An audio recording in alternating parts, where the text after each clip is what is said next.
Welcome to Telangana వెలుగు. నేను మీ రాజు. ప్రస్తుతం ఇటు ఏపీ ఆర్ తెలంగాణలో చూసుకున్నట్టయితే పవన్ కళ్యాణ్ వర్సెస్ కవిత, ఎమ్మెల్సీ కవిత మధ్యలో హాట్ టాపిక్ నడుస్తుంది. సో ఒక పాడ్కాస్ట్ ఇంటర్వ్యూలో కవిత గారు పవన్ కళ్యాణ్ గారిని ఉద్దేశించి ఏమన్నారంటే, పవన్ కళ్యాణ్ సీరియస్ పొలిటీషియన్ కాదు, తను గతంలో చెగువీర భావాలు అలాగే కరుడు గట్టిన కమ్యూనిస్ట్ వాదిగా చెప్పుకొచ్చారు. ఇప్పుడు తీరా చూస్తే జాతీయవాదిగా, తర్వాత హిందుత్వాన్ని రక్షించే నాయకుడిగా, యోధుడుగా అలాగే అంటే మొత్తానికి చూసుకున్నట్టయితే అప్పుడు అవసరం ఉన్నప్పుడేమో కమ్యూనిస్టు భావాలు ఉన్నాయి, నేను కరుడు గట్టిన కమ్యూనిస్ట్ అని చెప్పేసి చెప్పుకొచ్చారు. ఇప్పుడేమో నేను హిందువుని, హిందూ ధర్మరక్షణకి నేను పాటుపడతా అని చెప్పేసి కూడా చెప్పుకొచ్చారు.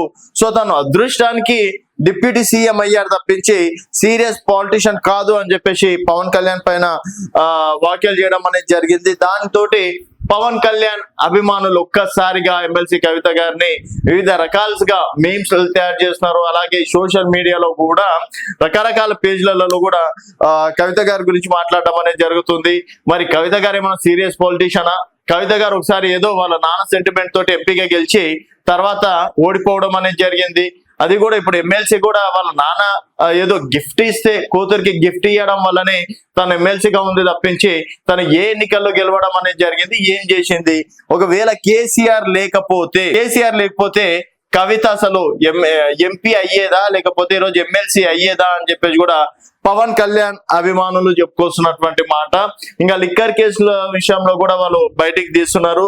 మరి సడన్ గా అంటే ఇటు జగన్మోహన్ రెడ్డి గారిని పొగిడి, సో జగన్మోహన్ రెడ్డి గారి దాంట్లో వీరత్వ లక్షణాలు ఉన్నాయి, ధైర్యానికి ప్రతీక, జగన్మోహన్ రెడ్డి అంటేనే ఒక బ్రాండ్ అన్నట్టుగా జగన్మోహన్ రెడ్డిని పొగడడం అనేది జరిగింది. ఇంకా ఇప్పుడు తీరా చూస్తే డిప్యూటీ సీఎం పవన్ కళ్యాణ్ అసలు సీరియస్ పొలిటీషియనే కాదు, తను పొలిటికల్ లీడర్ గా పనికిరాడు అన్నట్టు కూడా మాట్లాడితే మరి ఎవరికైనా కోపం వస్తుంది, ఎవరికైనా హట్ వస్తుంది. ఎందుకంటే తను దాదాపుగా 21 మంది ఎమ్మెల్యేలను గెలిపించుకొని, 2 ఎంపీలను గెలిపించుకొని ఆంధ్రప్రదేశ్ రాజకీయాలలో గేమ్ చేంజర్ గా మారినటువంటి వ్యక్తి పవన్ కళ్యాణ్.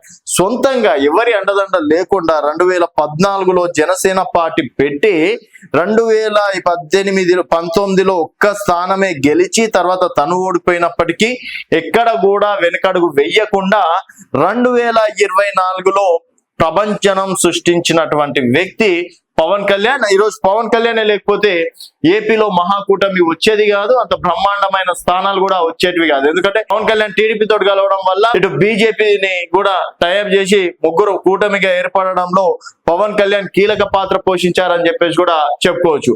మరి ఆ వాక్యాల్ని కవిత గారు వెనక్కి తీసుకోవాలని చెప్పేసి జన సైనికులు ఫైర్ అవుతున్నారు. మరి ఇష్యూ ఇంతటితోటి ఆగిపోతుందా, ఇంకేమైనా ముందరికి వెళ్తుందా అనేది వేచి చూడాల్సిన విషయం.